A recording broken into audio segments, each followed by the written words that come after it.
Entonces, ahora sí, vamos con Aristóteles. Aristóteles, ¿qué pasa con este señor? A ver, Aristóteles, el gran filósofo de la humanidad. ¿De qué no escribió este hombre? De nada, escribió de todo, literalmente, cualquier cosa que puedan imaginar,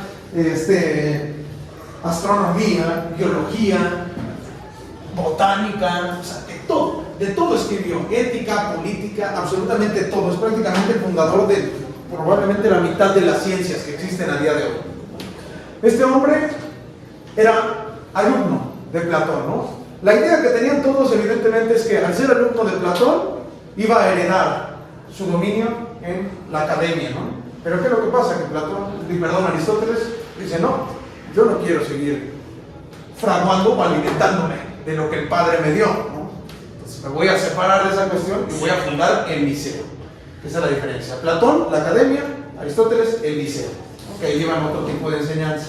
Entonces, particular, Aristóteles vivió de 384 al 322 antes de Cristo, ¿no? Entonces, este hombre en realidad no era griego en sí, ¿no? ¿De dónde era Aristóteles? ¿Alguien sabe esa situación? De Macedonia. Macedonio originalmente. Pero precisamente se le va a nombrar como el estagirita en particular. Entonces, en este texto de la política, digo, no me puedo detener mucho en esto, les voy a mandar un audio sobre todas las situaciones de Aristóteles para que ustedes lo consulten y tal, y ya nos metemos de lleno a esta situación. Particular, pregunta número 1, quien se quiera ganar su participación de los que faltan, ¿no? A ver, ¿de qué habla Aristóteles en el primer libro de la política?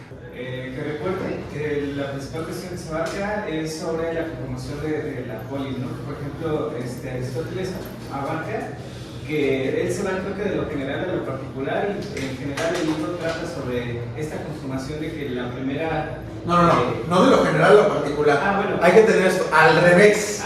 Lo que pasa es al revés, sí, ¿no? Porque, o sea, en Platón sí lo vimos como tú lo mencionas, ¿no? Vamos de lo general a lo particular, vamos de la ciudad al hombre, ¿no? Pero aquí es al revés, vamos del hombre a la ciudad, ¿no? Sí. O bueno, la parte más elemental de la ciudad, que es la familia. Ajá, y que eso lo va a heredar al idealismo alemán, es decir, a Kant, a Hegel. Sí, ajá. Sí, que comienza justamente que, por ejemplo, que la polis se conforma principalmente por casas, y estas casas conforman aldeas, y estas aldeas conforman ciudades, y que incluso dentro de estas casas también hay diferentes formas de gobierno. Por ejemplo, está el gobierno entre la esposa, que debe tener el hombre con la mujer, el gobierno del amo con el sirviente y el gobierno del hombre con los hijos, por ejemplo. Sí, si quieres ya te dejo exponerlo a ti, o sea, te lo sabes perfecto, ¿no? Muy bien, excelente, excelente. Entonces, a ver, en particular lo que vamos a ver es que la pregunta fundamental de Platón de Aristóteles, sigo en Platón yo. La pregunta fundamental de Aristóteles con respecto a esto es cómo nace la ciudad, ¿no? Y cómo se administra la ciudad, así como la casa.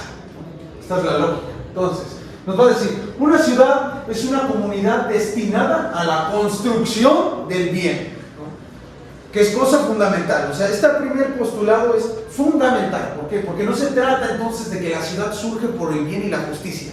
La ciudad está destinada a construir el bien. Para eso es que la vamos a tomar en primera instancia.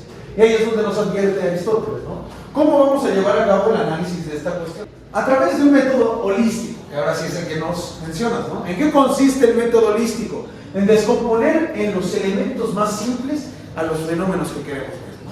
Entonces, es por eso que a la ciudad la vamos a ir construyendo, digámoslo así, ¿no? La vamos a ir descomponiendo. Aldeas, ¿cuál era la otra? Se me acaba de ir. Eran ciudades, aldeas y casas. Aldeas, casas, familias. Exactamente, sí. Entonces, nos va a decir, en particular, ¿cuál es el preludio para la existencia de la ciudad? La familia, ¿no? ¿De qué se compone la familia? Y ahí es donde le empieza a tender la cama, ¿no? Aristóteles a Engels. Es decir, la familia se compone de una hembra, un macho, y de aquí se da precisamente la generación del orden patriarcal, ¿no? En particular.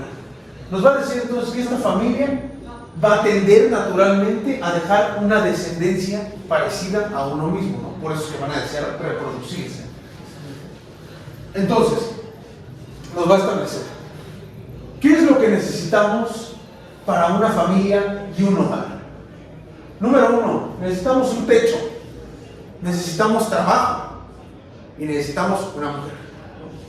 Esta es la primera, la cuestión fundamental, ¿no? Aquí, digamos, ya no se va a ver un progresismo tan evidente como el que nos hablaba Platón, ¿no? En la ciudad bella, ¿no? Que nos decía, no, la mujer puede hacer exactamente lo mismo que el varón.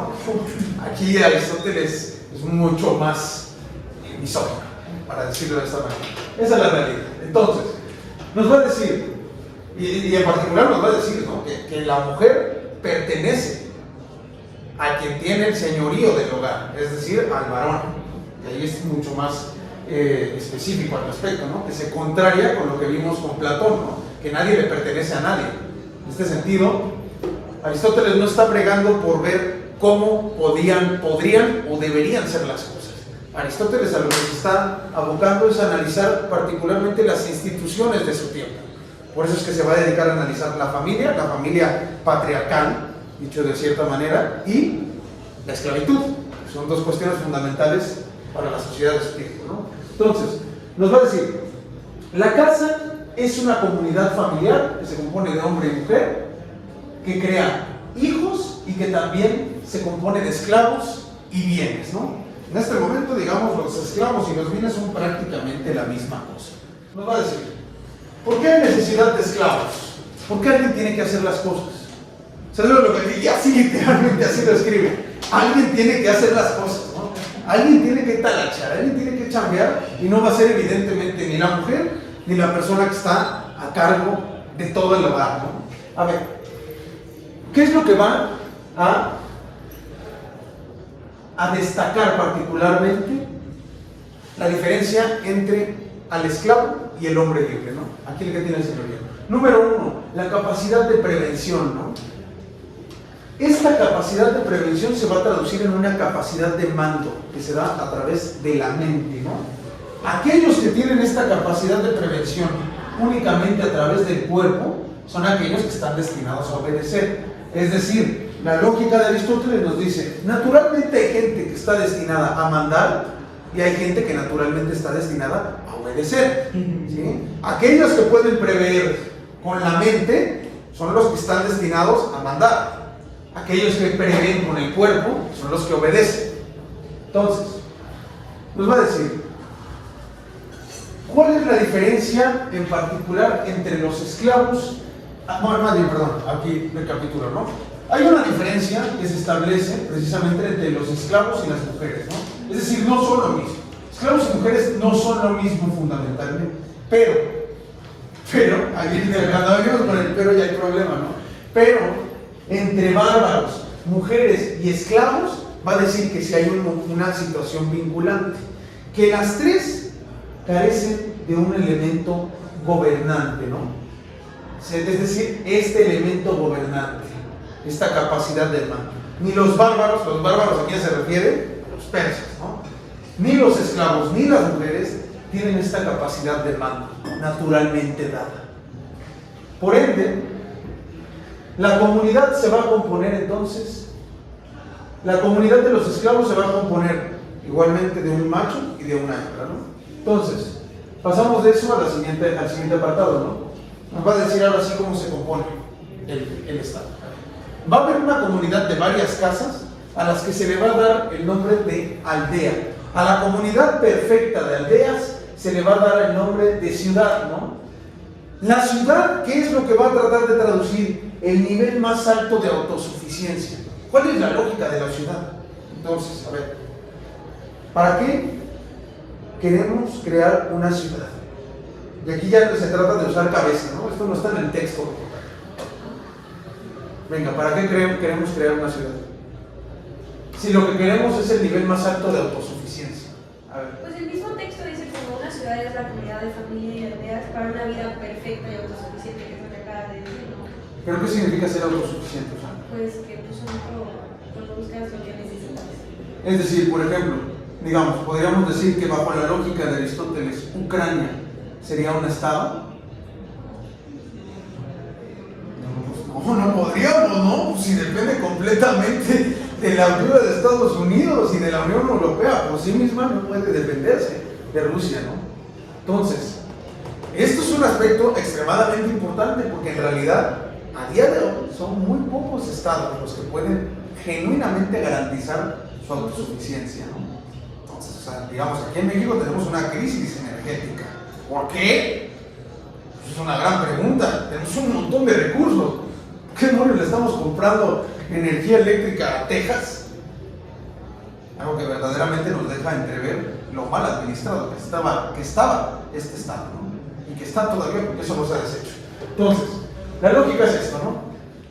Una vez que se dice esto, entonces tenemos que ver, ¿para qué nace la ciudad? ¿Cuál es la lógica de que nazca la ciudad, ¿no? Lo que queremos es que, número uno, no nace del bien y de la justicia. La ciudad construye estas dos cuestiones. La ciudad, por otra parte, nace de las necesidades y subsiste para vivir bien. Entonces, ¿qué es lo que crea la ciudad? Las necesidades. Hay una necesidad de ciudad, digámoslo en este sentido. Y una vez que esto nos va a decir, a ver, la ciudad es el fin de las primeras comunidades, es decir, de todas estas situaciones que vemos aquí, este desarrollo progresivo, ¿no? Estas pequeñas casas aspiran a volverse aldeas, las aldeas aspiran a volverse ciudades, ¿no? Entonces, como la naturaleza es un fin, diríamos entonces que naturalmente las aldeas desembocan en ciudades. Ya vamos a ver vemos cómo se va abstrayendo un argumento del otro, ¿no? Es una seguidilla. Es un poquito complicado de leer a Aristóteles al inicio, pero ya cuando te das cuenta cómo escribe, ya se empieza a volver más sencillo, ¿no? Hay una premisa A, hay una premisa B. De esa se compone la C. Entonces, de B y C se compone entonces D. Y así vamos. Dentro de la dialéctica, básicamente. Por así decirlo. En este sentido, ahí no necesariamente es dialéctica, ¿no? Porque no estamos contraponiendo una tesis y una antítesis, sino que hay una tesis que está siendo desarrollada progresivamente, ¿no? Entonces, naturalmente las aldeas desembocan en ciudades, ¿no? Nos va a decir entonces que esta comunidad de varias casas, porque aquí es donde se hace un vínculo, ¿no? Esta comunidad de varias casas, lo usual es que sea regida por la persona que es la más anciana. Y entonces se va a decir que cada una de estas personas que rigen el lugar es legislador tanto de sus hijos como de su esposa. Entonces, ahora sí, como naturalmente las aldeas desembocan en ciudades, vamos a decir entonces que el hombre es naturalmente un ser social. Entonces, ¿por qué el hombre es un ser social? Todos son políticos. Aquí es donde llegamos a esa parte. ¿Por qué el hombre es un ser social? ¿Quién se acuerda de eso? A ver, Joaquín, ahora sí, dale. No. Porque necesito de los otros, No es por eso. Habría que ver por lo que diferenciaba a los animales del hombre, que era, por ejemplo, el hecho de la palabra. ¡Exacto! El ser humano es el único animal, y esto lo dice Aristóteles completamente. El ser humano es el único animal con palabra y con voz. ¿Para qué sirve la voz? Para decir lo que quieres. Para expresar necesidades, ¿no? Exactamente. ¿No? Y la palabra es entonces para articular el pensamiento. Eso es lo que nos distancia de los animales. Eso es lo que hace que el escudo de esta facultad tenga lo que tenga, ¿no? Entonces, como el ser humano es naturalmente un hombre social, es un ser social, aquel que es insociable va a ser necesariamente un ser inferior o un ser superior. Es decir, aquella persona que no puede vivir en comunidad es necesariamente una bestia o un dios. Ahí está, ya eso era lo que digo. Entonces, precisamente, ¿quién es esta persona? ¿O cuáles son estas personalidades que podemos identificar como insociales, ¿no? O asociales? Los amantes de la guerra. Ellos son los que tienden a la destrucción de la sociedad, ¿no? Entonces, a ver, nos va a decir, en los hombres, gracias a la palabra y la voz, lo que vamos a encontrar es la virtud de la justicia. ¿En qué consiste la virtud de la justicia? En esta capacidad para diferenciar lo que es justo de lo injusto. Y esta cuestión de aquí, esto así hasta les diría, subrayanlo en rojo. ¿qué es la virtud de la justicia? Diferenciar lo justo de lo injusto. Porque esto, no sabes cuánta gente, cuántos filósofos lo han replicado y emulado. O sea, es brutal eso, ¿no? Entonces, nos va a decir, la participación, precisamente a partir de esta diferenciación de lo justo y lo injusto, vamos a encontrar que la participación de la comunidad es lo que constituye la casa y la ciudad, ¿no? La ciudad entonces, aunque naturalmente tiende a ser fundada, necesita de un fundador. O sea, no puede actuar la una sin la otra. Es decir, lo que va a establecer es que para fundar una ciudad necesitamos tanto la acción natural, es decir, la posibilidad de que sea creada naturalmente, como de la acción humana. Tienen que ir las dos cosas de la mano. Por otra parte, aquella persona que se mantiene apartada de la justicia y la virtud va a ser una persona impía y feroz, tanto con los esclavos como con las mujeres, ¿no? La justicia, porque aquí es cuando la viene a definir, la justicia es un valor cívico, número uno, es un valor cívico que tiende hacia el orden de la comunidad civil, ¿vale? Luego, ¿cómo se compone la casa perfecta? A ver, la casa perfecta se compone de gente que es esclava, número uno, bueno, no es gente, ¿no? Los esclavos que no son personas. Entonces, la casa perfecta se va a componer de esclavos y gente libre, ¿no? El servicio de los esclavos va a ser necesario precisamente por su lógica como bienes, ¿no? Nos va a decir entonces Aristóteles, a ver, en la casa hay instrumentos animados y hay instrumentos inanimados. ¿A cuál pertenecen los esclavos? Joaquín. ¿A cuál pertenecen los esclavos? ¿A los instrumentos animados o a los inanimados? No. Sí, a los objetos animados. A los objetos animados. O sea, estoy viendo que todo esto toda la parte de en medio arriba es el fundamento de los contractualistas, ¿no? ¿Está aquí? Esta idea de que la ciudad nace por la necesidad humana de juntarse y satisfacer las necesidades, ¿no? Pero que a final de cuentas es la misma ciudad o la misma población, la misma ciudad la que genera virtudes como son etc. Pero también estoy viendo que aquí está el fundamento de lo de Marx, porque dice que debe ser natural, que se pueda dar, pero también necesita la acción humana. Eso habla de una materialidad preexistente que permita la posibilidad de generar sociedades, ¿no? Es que por eso te digo, ¿quieres leer bien a Marx? Necesitas a Aristóteles. Precisamente por eso. Porque la lógica de Aristóteles, es decir, no hay unas ideas trascendentales que gobiernan. Es esto. Esta materialidad, las cosas como son y como las vemos, es lo que gobierna la realidad. No las ideas trascendentales que se encuentran en otro lado. ¿Sí? Entonces, precisamente de esto, ya regresando a eso, está muy bien lo que dijiste, efectivamente. Eso está perfecto. Así es, exactamente. Pero entonces voy a regresar a esto porque no tengo mucho tiempo, te digo el chiste, ¿no? Entonces, vamos a decir entonces que como los esclavos son parte de los instrumentos animados del hogar, van a anteceder en existencia a todos los demás. Es decir, el esclavo existió antes que incluso el martillo. Entonces esta es la lógica, o sea, el esclavo existió antes que el martillo. Porque insisto una vez más, alguien tiene que hacer las cosas y no las voy a hacer yo, porque mi naturaleza es la de mano. Entonces, nos va a decir en particular, los instrumentos producen, mientras que las posesiones, no sé por qué le puso poseedores aquí, posesiones,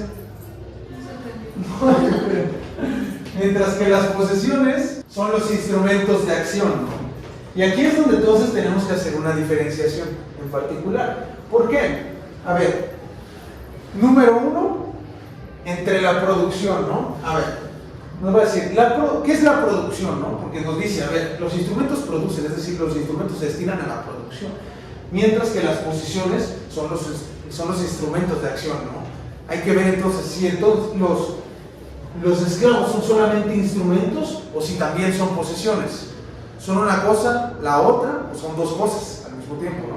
Son las dos. La lógica es a la que nos va a llevar eso, ¿no? Nos va a decir, la producción conlleva un resultado distinto de la actividad productora, ¿no? Es decir, esto que haya sido producido va a permanecer al finalizar el proceso, ¿no? Es decir, por ejemplo, pensamos en un jabón, ¿no? ¿De qué se hacen los jabones? ¿De qué? ¿De sota? Sosa. ¿De sosa? Sí. Yo pensé que se hacía de manteca de puerco. Ah, pero sí. de grasa, ¿no? Bueno, ¿Eh? también. Se hace de grasa. Exactamente, sí pensé yo que se hacía de grasa. O sea, Eso es sí. nuevo, para mí. Bueno, o sea, sí, pero también tiene los beneficios. ¿Y qué más? A ver, esos de esos. Y pues es todo mi dato curioso. Hasta ahí llegué. Ahí quedó. Hasta ahí llegué. Luego de esto nos dice, precisamente, ¿no? Como digamos, el jabón empieza como grasa o como sota, Sosa. sosa, ¿no? Entonces, después de todo este proceso llega a ser un jabón, ¿no? Entonces, la lógica es que pasó todo esto y llegó a ser algo completamente diferente de lo que fue en un inicio, ¿no? La materia convertida en producto, ¿no? Entonces, nos va a decir que por otra parte, la praxis no produce un resultado distinto, es decir, la práctica, ¿no? Por otra parte, la praxis es el fin de la actividad, ¿sí? ¿Sí se entiende eso o no? No. A ver, ¿qué es la praxis? ¿Sí entiendes qué es la praxis? El fin de la actividad, pero No, la praxis. Sí, ¿qué significa la palabra praxis? La práctica, ¿no? O sea, es una acción, pues. O sea, la acción no tiende a producir un resultado distinto de la que hizo en primer lugar, ¿no? O sea, la acción es el fin de la actividad, ¿no? Es decir, producir el jabón, digamos. ¿Sí? Ya ahora sí ya se entendió. Ahora sí. ¿Allá? ¿Duda? No. Vale.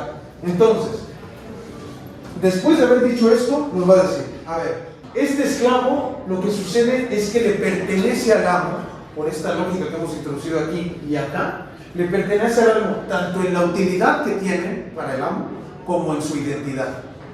Es decir, en este sentido, y es donde se plasma en parteaguas para la lógica de la identidad amo-esclavo, de Hegel, ¿no? En primera instancia. O sea, el esclavo no existe sin el amo, y el amo no existe sin el esclavo. Esta lógica de dominación se establece en primera instancia, ¿no? Entonces, nos va a decir, ¿qué es lo que compone a un ser vivo?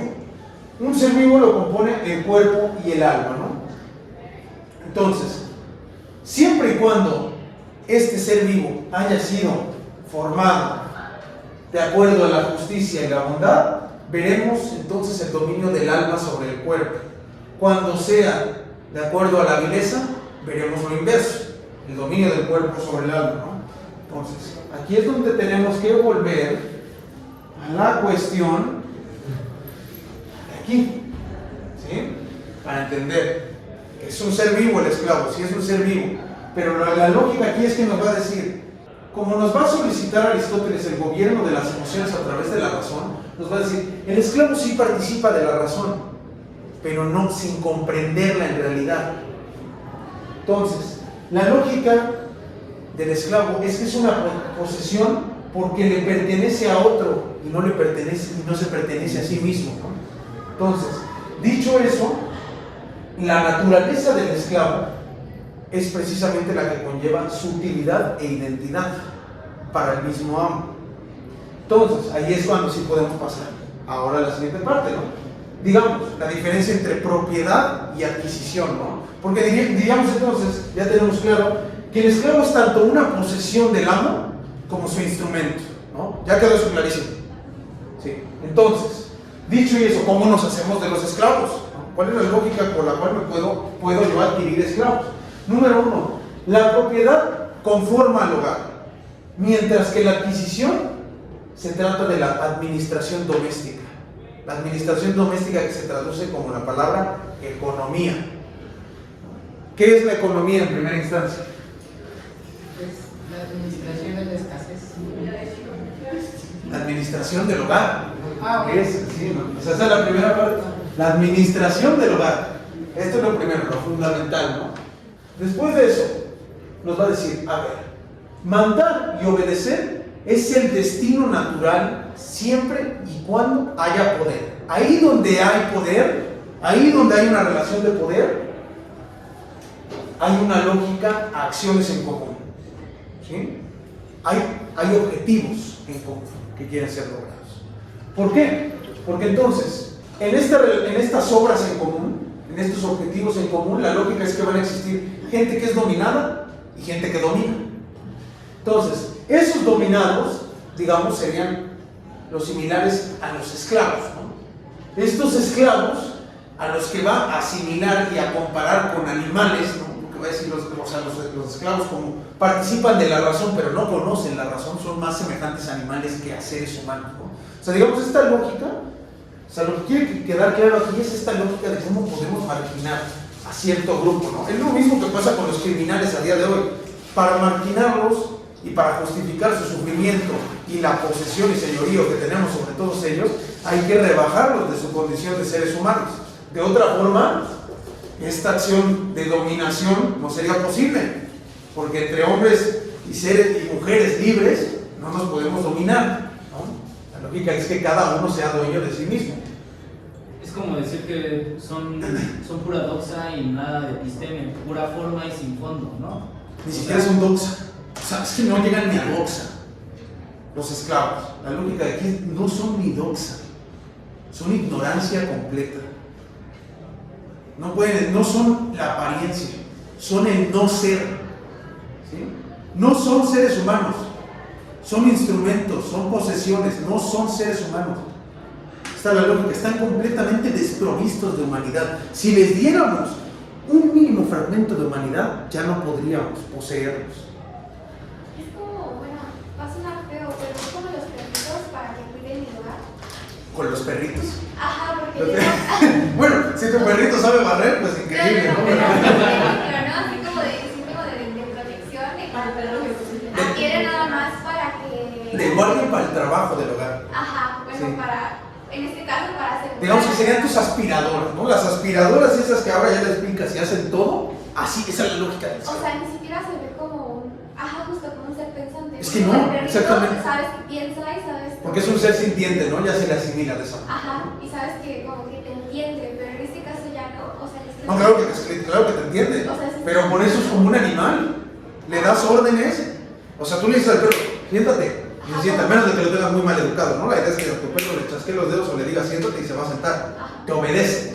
Hay o sea, en todas las mascotas necesariamente tiene que haber una lógica de obediencia. De otra forma, porque no hay de otra. Te gobierna el perro o tú gobiernas al perro. No hay de otra. Entonces, lo mismo que sucede con los animales es lo mismo que sucede con los esclavos. O los dominas o te dominan, ¿no? Entonces, ajá.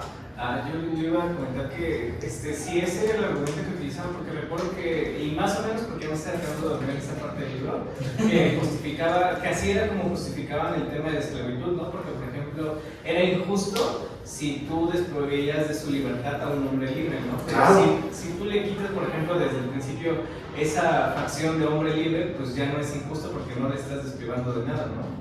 Exactamente. Si era eso más que Claro, exactamente, porque estás solamente estableciendo la relación natural, solamente estás haciendo caso a la naturaleza, ¿no? Mandar, porque tú como hombre libre estás capacitado para mandar y él está haciendo lo que naturalmente está dotado para hacer, obedecer. Eso es lo que dicen, ¿no? Entonces, en esta parte es ahí donde nos dice, no posee razón, pero participa de ella. Los esclavos obedecen a sus instintos, ¿no? Entonces ahí es cuando nos va a decir, las relaciones de esclavitud se establecen por la naturaleza de los esclavos a una condición inferior en la que son únicamente parte del amo. Y por otra parte, por el don de mando, ¿no?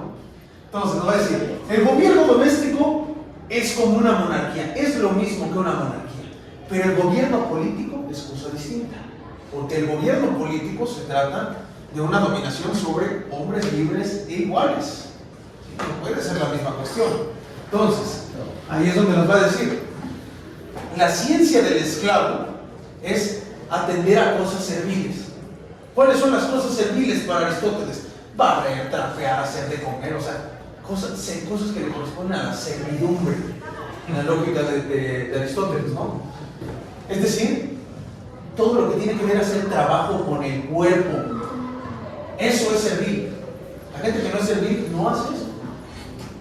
trabaja con la mente, ¿no? Entonces, la ciencia del amo, ¿en qué consiste? En saber mandar el trabajo del esclavo. Tan, tan, ¿no? Luego nos va a decir, ahí precisamente, ¿no? Porque aquí es donde, digamos, le tiende la cama ahora al cristianismo, ¿no? En decir, a ver, los animales y la naturaleza, ¿para qué existen? Para servir a la humanidad. Para eso sí. Entonces, básicamente como en el Génesis, ¿no? La naturaleza sí existe únicamente para que el hombre se sirva de ella. Por ende, nos va a decir, la guerra es una forma de adquisición legítima, es un arte adquisitivo, pero para no entrar en contradicción con lo que ha establecido ahí sobre los amantes de la guerra, solamente es justa la guerra cuando atiende a motivos naturales. Es decir, cuando queremos someter o dominar a esclavos rebeldes, a gente, o bueno, más bien a seres vivos ahí, animalitos parecidos, que no quieren obedecer de acuerdo con lo que corresponde a su naturaleza, ¿no? Esta es, digamos, aquí es cuando Aristóteles se pone absoluta y completamente racista, ¿no? Porque lo que quiere justificar aquí es decir, nosotros como pueblos griegos, tenemos absolutamente toda la justificación para ir y esclavizar a los persas, que son los bárbaros, y a todos los demás pueblos africanos. Entonces, aquí es cuando entra la otra parte, ¿no? ¿Cómo nos hacemos de las posesiones? E introduce el concepto de la crematística. Esto es lo último, esto sí quiero que lo noten, porque esto sí es importantísimo. Esto de la crematística es brutal. A ver, ¿qué es la crematística? La crematística es el arte de la adquisición. Es el arte de adquirir cosas. No es otra situación más sencilla. La crematística es el arte de adquirir cosas, pero no es lo mismo, Joaquín, a la economía. Con la crematística lo que queremos es adquirir materia, mientras que con la economía lo que queremos es aprender a utilizar los instrumentos, ¿sí? Esta es cosa fundamental por eso, ¿no? ¿Qué es la materia? La materia consiste en la sustancia de la que se hacen las obras. O sea, pensemos en cierta materia. Pensemos, por ejemplo, en una materia cualquiera. Piensen en una, rápido, ya nos vamos. Zapas. No, te digo de cualquiera. Pensamos madera, ok, madera, ¿no? O sea, la materia, madera, ¿no? O sea, yo estaba pensando como tipo Minecraft, ¿sabes? O sea, así, o sea, de que agarras tus maderitas, las metes a la cajita de fabricación y ¡guau! Salió tu mesa, ¿no? Entonces, esta es la lógica, ¿no? Entonces, la crematística es cuando vamos con nuestra hacha en Minecraft, le pegamos al arbolito y sacamos madera. Luego, la economía es cuando agarramos esas maderitas, hacemos unas hachas, unos palitos, vaya, lo que sea, ¿no? Y creamos nuestros instrumentos, ¿no? Nuestra hacha esclava. Nuestra hacha esclava para ahora sí poder cortar más rápido esa materia, ¿no? Ahí es donde vamos a entrar en la siguiente parte. Espérame, ahorita te dejo ya el fin. Entonces, ahí es donde entramos en la siguiente parte, que esa ya la vemos en la siguiente clase. Pero lean esta parte. Ya es a partir de la página 25, tienen que leer hasta la 43. Son 20 páginas, las enseñan así. Entonces, lo que va a suceder ahí es que después nos va a hablar de 3 tipos de crematística. Hay una natural, hay una antinatural y una que está en medio de esas dos. No, la intermedia no es usura. De una vez te lo voy a hablar. La usura forma parte de una crematística antinatural. Se trata de adquirir riqueza, ¿no? ¿Qué es la riqueza? La riqueza se trata de la suma de los instrumentos al servicio de la casa o de la ciudad, ¿no? Entonces, con respecto a eso, lo que vamos a encontrar es que estos objetos, o sea, es decir, en la propiedad, porque todos los objetos adquiridos, al decir que son adquiridos, automáticamente lo que vamos a decir es que entonces son propiedad. Lo que vamos a decir es que todos esos objetos adquiridos son evidentemente propiedad, ¿no? Esa propiedad evidentemente tiene un doble uso, ¿no? Bueno, vamos a decirlo. Entonces, los objetos que al ser adquiridos se convierten en una propiedad tienen entonces un doble uso, ¿no? Hay un uso para ese objeto que es propio de un objeto en sí, y hay otro uso que tiene como medio de intercambio. O sea, por ejemplo, a ver, el teléfono. ¿cuál es el uso propio del objeto siendo el teléfono en nuestro ejemplo? ¿Cuál es el uso que le damos al teléfono como objeto? El uso podría ser hasta mandar mensajes, hacer llamadas, comunicar. Bueno, hacer llamadas, ¿no? Fundamentalmente para lo que se inventó el teléfono es para llamar, ¿no? O sea, comunicarse. Esa es la situación. O sea, ¿para qué se inventó el teléfono? Para llamar. Ya todo lo que hemos convertido después, a día de hoy, es una completa perversión de su uso original. Pero su uso original era para llamar, fundamentalmente, ¿no? Ahora ya tiene usos agregados. Pero además de eso, digamos, todo smartphone, todo teléfono tiene un uso como medio de intercambio. ¿Podríamos decirlo sí o no? Sí. Sí. ¿Cuál es ese uso que le podrían dar como medio de intercambio? Podría ser, por ejemplo, algo similar al trueque, por ejemplo, cuando vendes en Facebook, por ejemplo, Facebook Market, es como de te doy y la diferencia cuando compras el producto. Ajá. Y desde antes, ¿no? Porque cuando la empresa te lo vende, ya desde ahí, la empresa no le interesa tener esos teléfonos ahí. O sea, toda esa cantidad de teléfonos, ¿para qué le sirven? Son pisapapeles o algo semejante, ¿no? Su interés es venderlo, ¿no? ¿A cambio de qué? De dinero. De dinero, ¿no? Entonces, esta es la situación. O sea, todos los objetos tienen ese doble uso. Pues decía algo sobre el uso del comercio, ¿no creen como el intercambio o algo así? O sea, el comercio, ¿qué es el intercambio de qué? Para maximizar la riqueza o algo así, como para generar más riqueza. Okay. A ver, bueno, pensé que eso no lo iba a tener que explicar tan detallado porque contaba con que iban a hacer la tarea y que iban a leer, pero me voy a tener que ir muy, muy lento.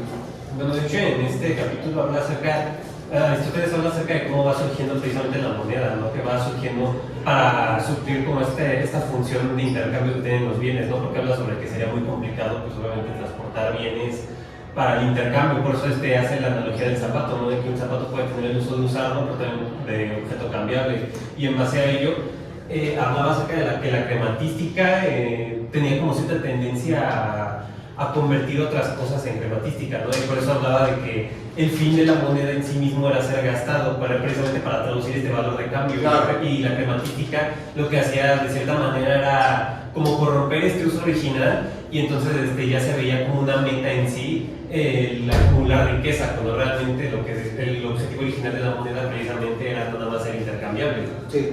De hecho, ligado a eso, también me acuerdo que hablaba algo respecto a los monopolios, ¿no? Que, por ejemplo, que ponía que como principio general de crematística era asegurarse siempre que uno pueda establecer un monopolio, ¿no? Por eso algunas ciudades recurren a este medio cuando están en apuros de dinero y establecen el monopolio de las mercancías. Es otra de las partes, ¿ah? Y retomando lo de la cromatística, también decía que tiene una utilidad concreta con lo de la adquisición. Y recuerdo que mencionaba como a ganado. ¿Sí, no? La adquisición, esa es una de las formas de crematística. Que estaban leyendo, entonces, ok. Sí es esto. Esto que me estás platicando, efectivamente es perfectamente asimilable con esta cuestión, ¿no? ¿Por qué? Porque el problema con la moneda, o bueno, más bien, el problema con el comercio premonetario, es que darle un valor objetivo a los objetos es extremadamente complicado, ¿no? Es decir, podríamos decir que un kilo de nueces vale lo mismo que un kilo de cacao, por ejemplo. Pues quién sabe, ¿no? O sea, esos son ese tipo de dificultades, ¿no? O por ejemplo el plátano, ¿no? Con respecto al de nueces, ¿por qué? Porque el plátano se pudre más rápido, por ejemplo. O sea, esas son las situaciones que se vuelven extremadamente complicadas y que realmente cuesta mucho trabajo poder establecer valores objetivos con respecto a cuál es el valor de tal mercancía, ¿no? Entonces, precisamente es por eso que el dinero surge no solamente, digamos, el valor propio del objeto como dinero es parte de su doble uso, que es como intercambio, digamos, el valor de, no sé, de mis 5 pesitos, ¿no? Que traigo aquí para mi rico pollo. O sea, la moneda de esto, digamos, si no es como moneda, no me sirve para nada más. O sea, esto, digamos, lo puedo meter incluso como acostumbran mucho los gringos, ¿no? En estas maquinitas que tienen para aplastar monedas y que te hacen tu monedita diseñada y toda la onda, ¿no? Pero realmente, fuera de eso, digamos, estás pagando 5 pesos, o en Estados Unidos estarías pagando como 50 centavos por un recuerdo, como tal, ¿no? es el trabajo que hace la máquina como tal. Pero en sí el dinero, la moneda, si no es como un medio de intercambio, no tiene un valor real fuera de eso.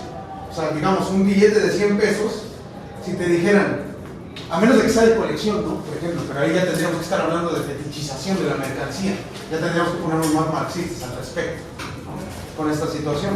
Pero en todo caso sigue siendo, o sea, ¿qué se refiere a que el valor que le damos al dinero es solamente subjetivo, ¿no? No existe un valor establecido de manera natural, sino que es el ser humano. No, no es natural, es completamente artificial.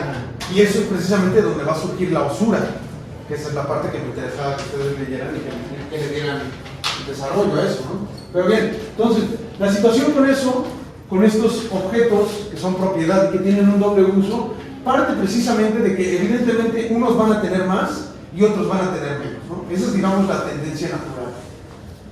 Entonces, pero ahí es donde nos va a cambiar, ¿no? La situación, porque nos va a decir, en realidad, toda esta situación que surge de la compra-venta no es crematística.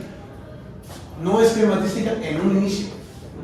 Es decir, la crematística en un inicio, la que es puramente natural, es únicamente aquella que está destinada a conseguir los recursos que necesitamos para vivir, ¿no? Que era lo que les platicaba yo de Minecraft, ¿no?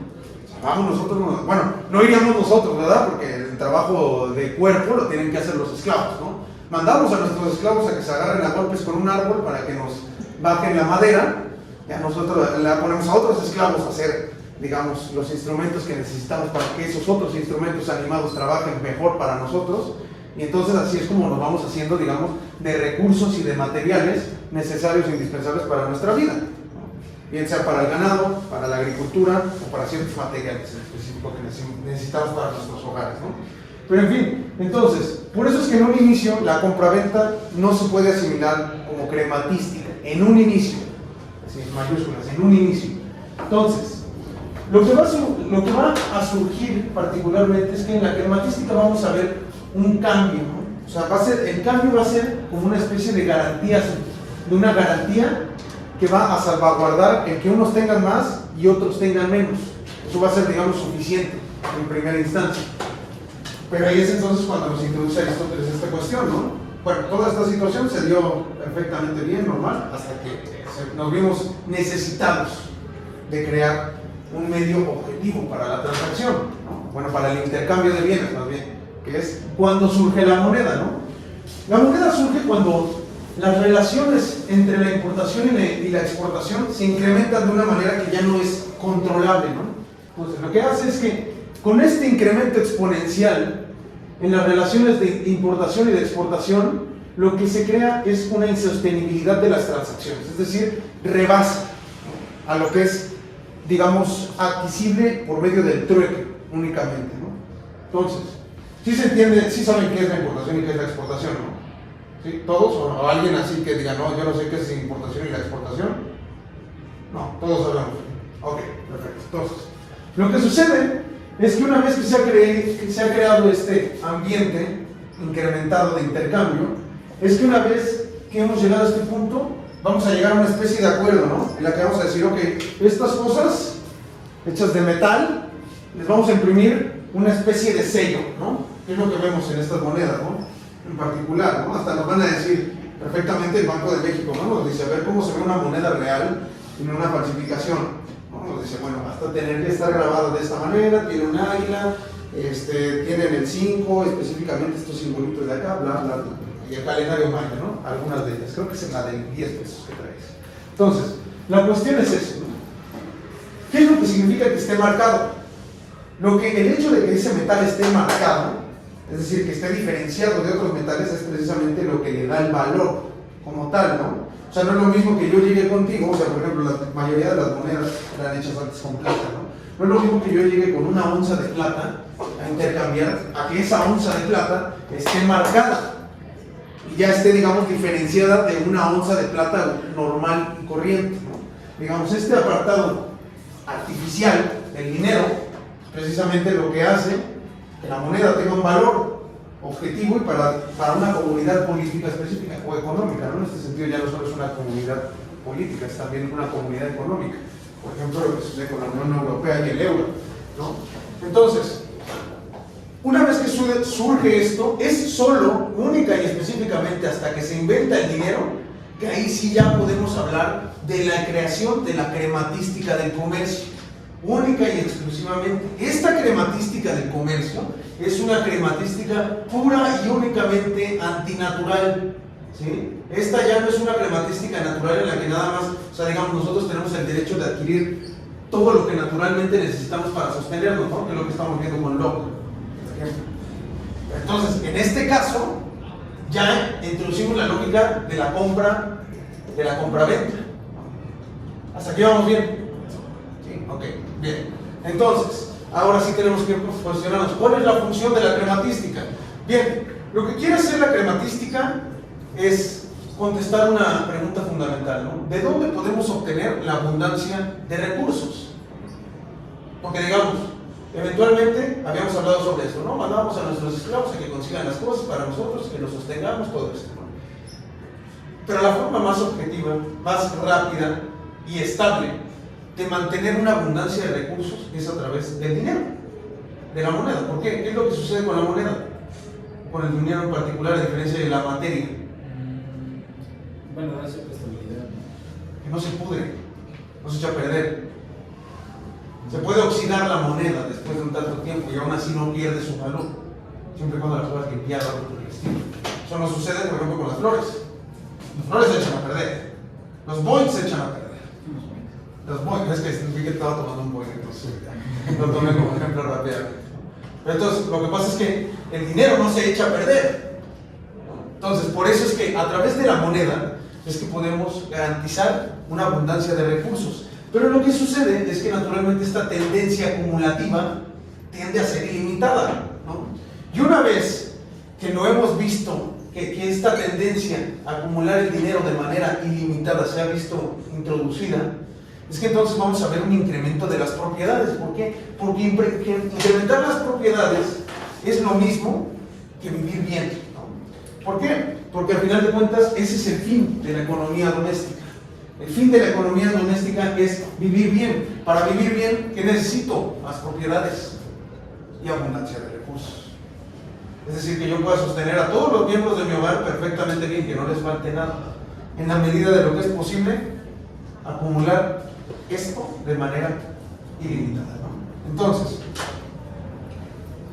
particularmente lo que vamos a ver en esta gente que tiende hacia estos deseos de riqueza, que es, digamos, la generalidad de las personas, según lo que ve Aristóteles, es que esta gente que aspira a vivir bien, lo que busca es una satisfacción de los deseos corporales, ¿no?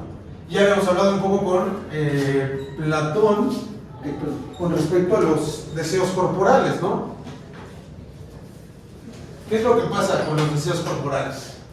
¿Qué es lo que pasaba con Platón? El exceso de los deseos corporales hacía que te volvieras esclavo de tus pasiones bajas. No debías cumplir eso, por eso necesitabas templanza para tener autogobierno de esos placeres. Ok, efectivamente, ¿no? O sea, la idea es que la gente que es virtuosa en Platón, según Platón, tendía a los placeres del alma, ¿no? No a los placeres del cuerpo. Esta situación es que la satisfacción de los deseos corporales, lo que vamos a ver, es una tendencia al exceso. Todo exceso es gozoso, ¿no? Placentero, según lo que habíamos visto anteriormente, y que eso sí lo va recuperando un poco de Platón.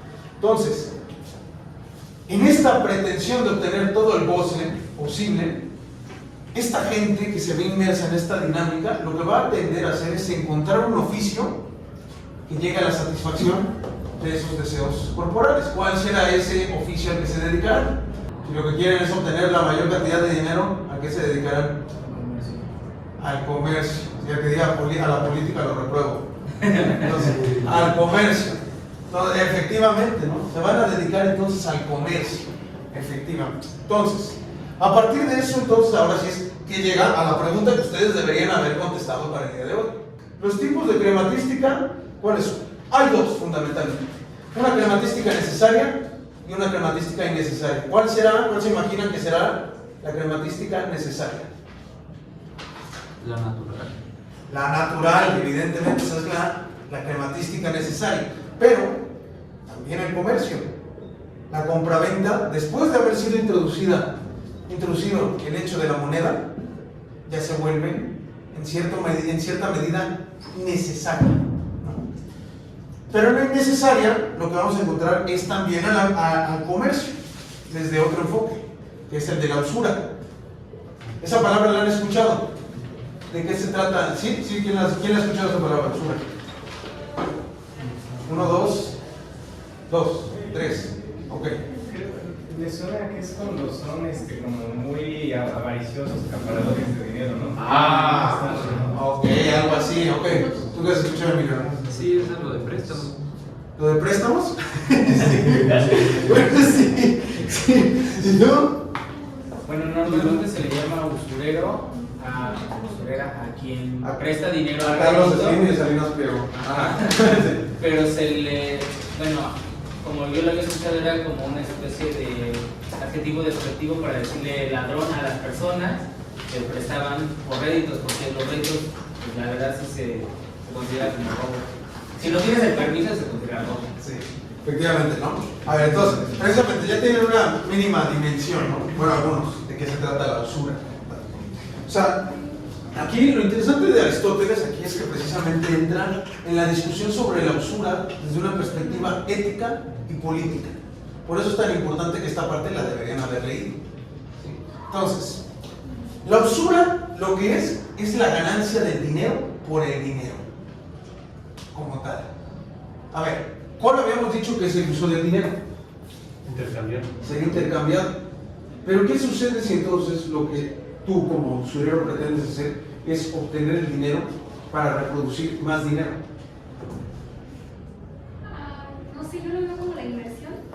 ¿Una inversión? ¿Cómo es así? A ver. Pues de que suponiendo pones cierta cantidad, 10 pesos para, no sé, comprar algo y después venderlo y de esa manera vas a tener más dinero. No sé, obtienes 20 pesos, entonces es una manera de conseguir más dinero con el dinero. Aprende algo. Aprende algo de dinero. Verdaderamente aprende algo de dinero. Ajá. Es una pragmática innecesaria. Además, tiende al exceso, ¿no? Claro, naturalmente, ¿no? A ver, lo que sucede es que cuando, a ver, fíjate, ¿no? Digamos, imagínense esto, ¿o alguien de aquí ha leído El Mercader de Venecia? No. De William Shakespeare, ¿no? No, ni siquiera lo habían escuchado nombrar. Bueno, ese texto deberían leerlo a la luz de esto, de aquí. Si se avientan ese texto a la luz de esto, de la usura, ahí es donde van a entender la visión de Antonio y Porcia frente a la de Psylocke. Psylocke es un personaje que a día de hoy se le sigue utilizando, digamos, de manera un poco antisemita, en particular, para seguir destacando cuál es la lógica de la usura. Que la lógica de Psylocke es que a la hora en la que no puede cobrar sus intereses a través del pago monetario, le pide a Antonio entonces que le pueda aplicar, bueno, según el contrato que habían establecido, que tendría que arrancarle un pedazo de carne para saldar la deuda. ¿Cómo se escapan de eso? Bueno, que Porcia se disfraza de juez y le termina diciendo: tienes derecho a la carne, pero mientras se la arranques no tienes derecho a ni una sola gota de sangre. Y una gota que derrames de sangre va a hacer que te matemos. Pero bueno, entonces una gran historia esa en particular, ¿no? Pero bien, lo que vemos en particular de eso es que en la usura se trata de una ganancia de dinero que es distinto al uso que tenía usualmente, que es el de intercambio, ¿no? Digamos, una vez que nosotros introducimos el interés, ¿qué es lo que produce el interés? El interés, digamos, tiene algo de valor, y no de valor monetario, sino en valor instrumental. O sea, cuando nosotros creamos el interés, digamos, o sea, vas como por un préstamo, ¿no? Espera. Vas como por un préstamo de 10,000 pesos. Y la tasa de Santander te va a decir: te vamos a cobrar el 4% de interés. ¿Qué es lo que están generando con ese interés? Más dinero. Más dinero, ¿no? Entonces, ¿dónde están prestando? Te están cobrando el préstamo, ¿no? Entonces, esa es la lógica. Esa es la lógica que subyace detrás de la usura y del interés. La creación del dinero a través del dinero. Estamos generando más dinero a través del dinero mismo. El dinero ya no sirve entonces como intercambio, sino que genera ganancia por su propio ser. Digamos, es una forma perversísima, es como el hijo que se crea a sí mismo. Esta es la lógica que nos introduce Aristóteles. Después de esto nos va a decir, a ver, estos son los tipos de cromatística que me deberían haber traído, ¿no? Entonces, después de esto nos va a decir, a ver, entonces, A partir de esto les voy a decir, hay tres tipos de crematística entre las necesarias y las innecesarias, ¿no? Ahí vienen los subtipos. Una es la crematística del comercio. La crematística del comercio comprende tres fases: el embarque, el transporte y la venta, ¿no? Esto es lo importante en la crematística del comercio. ¿Por qué? Porque esto que mencionaba Eduardo, es decir, la tendencia al monopolio, quiere decir también tener el absoluto poder y control de estas tres fases. Es decir, que es mucho de lo que hacen las petroleras a día de hoy, ¿no? O sea, no solamente se dedican a vender el petróleo, tienen una empresa dedicada al embarque, más bien una subempresa dedicada al embarque, una subempresa dedicada al transporte de ese crudo y otra empresa dedicada a la venta de ese crudo. Entonces, para consolidar un monopolio, que sí que todos sabemos que es un monopolio, o también tengo que explicarlo. No, ok, entonces, bien. Para consolidar un monopolio, no solo necesitamos tener el absoluto control de un eje del comercio, ¿no? Dígase el petróleo, dígase las flores, dígase las redes telefónicas, lo que sea. No solo necesitas tener eso, necesitas tener el absoluto control de estas tres etapas. De las fuerzas productivas. De las fuerzas productivas, en ese tipo. Entonces, eso es la primera parte. La segunda parte. En la usura lo que vamos a encontrar es que también se compone del trabajo asalariado. Es decir, el patrón que contrata a un trabajador, ¿no? Y que le ofrece entonces un intercambio monetario a cambio del tiempo que ha destinado al trabajo. Y luego, en la número 3, lo que vamos a encontrar es una que es artificial y antinatural, que se dedica únicamente a... Esta es a la que me refería con la crematística intermedia, los frutos de la tierra, ¿no? Esa es en específico la que se dedica a la parte de la minería, en particular, es decir, a la obtención de piedras preciosas, ¿no? Porque las piedras preciosas en sí, digamos, aunque tienes que hacer un esfuerzo por obtenerlas, y digamos, están en la naturaleza, su único uso en realidad es el de ser intercambiables, ¿no? Entonces, esa es la lógica. Entonces, ¿cuál es el principio general de la crematística? Asegurar el monopolio, efectivamente. Esto es lo más importante de lo que hemos hablado de la crematística, ¿no? ¿Qué es lo que buscamos hacer con ella? Asegurar el monopolio. Por otra parte, nos va a decir, la política, esta es, digamos, una especie de paréntesis, ¿no? Lo voy a poner esto en paréntesis, porque esto sí es importante, pero es más importante para lo que va después. Entonces, nos va a decir, la política no produce hombres como tal, los recibe de la naturaleza, ¿no? Es decir, la política no va a producir a los hombres, sino que se va a servir de ellos. Esta es la lógica de Aristóteles. Entonces, una vez que esto establecido, nos va a decir, ahora sí, ¿de qué se trata la administración doméstica? Es decir, la economía. Número 1, del dominio del amo sobre el esclavo, que ese es absoluto. Lo teníamos perfectamente entendido, que era básicamente el dominio de un dueño sobre su animal, básicamente. Luego, el número 2, el paternal. Esa es una monarquía. Es decir, el hijo obedece irrestrictamente los mandatos del padre, ¿no? Y la número 3, que es la conyugal, que esa se da de manera aristocrática, por el varón sobre su mujer. ¿Por qué es aristocrática? Porque se imaginan que será aristocrática, la del varón sobre la mujer. Creo que tiene que ver porque la mujer hasta cierto punto tiene un grado de autoridad más alto que el de los hijos y más alto que el del esclavo, pero no tanto como para estar al mismo nivel que el hombre. Perfectamente asimilado, perfectamente. La lógica de Aristóteles es, el varón es el que está mejor dotado para mandar sobre la mujer. Finalmente va a terminar consolidando este pensamiento en decir, a ver, la mujer es libre y la mujer tiene uso de razón, pero de lo que carece es de poder y autoridad. Que no es lo mismo decir es una completa inútil que no sabe nada. No, sí forma parte de la ciudad, en una situación de debilidad, digámoslo de esa misma manera, similar a lo que pensaba Platón un poco. Nos va a decir, a ver, en los regímenes ciudadanos, usualmente lo que se va a pensar es que debe haber una alternancia, ¿no?, entre los gobernantes y los gobernados. Eso lo que conlleva es una pretensión de igualdad, ¿no? Digamos, es decir, creer que tanto los gobernados como los gobernantes son exactamente lo mismo, que deberían tratarse de las mismas maneras, ¿no? Lo que nos va a decir Aristóteles es, pues no, eso no puede suceder de esa manera. En toda relación de gobernantes y gobernados, lo que ya habíamos dicho es, hay una relación de dominación establecida, ¿no? Por ende, lo que tiene que haber en esa relación de dominación es una diferencia entre los tratos y los honores, ¿no?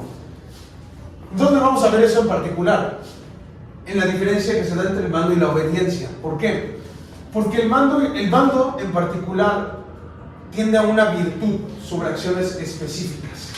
¿Sí? ¿Cuáles eran esas virtudes de mando que habíamos dicho?